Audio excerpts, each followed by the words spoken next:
Puis le vieux et la petite consommèrent une grande partie des provisions dont le meunier leur avait fait offrande plus avant dans la journée.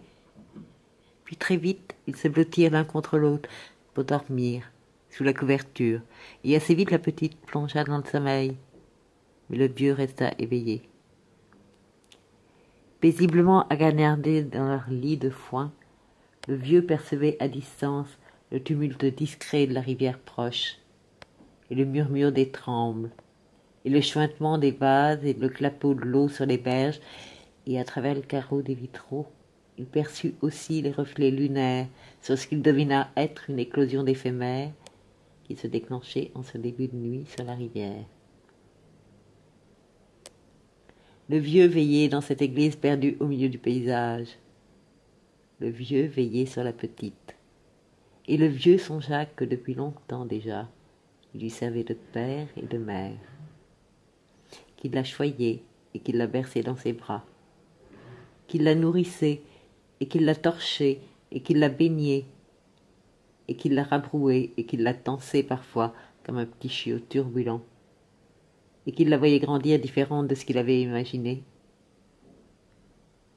La petite marchait et elle parlait et elle se débrouillait quasiment seule.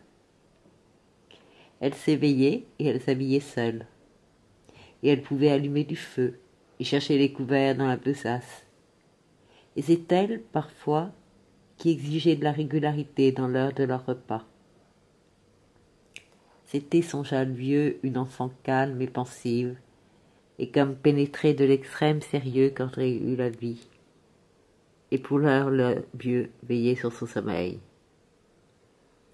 La petite ronflait rondement, pelotonnée sous la couverture, et elle sentait un peu des pieds, et elle devait avoir un peu froid.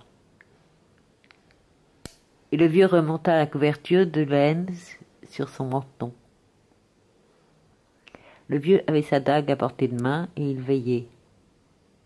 Il veillait comme s'il guettait la venue improbable d'une bête féroce et maléfique qui voudrait lui prendre la petite. Puis le vieux pensa au cadavre de l'homme qu'il avait laissé dans la carrière. Puis le vieux pensa à tous les cadavres de par le monde, à tous les types de cadavres. Cadavres d'hommes, cadavres d'arbres, cadavres d'animal.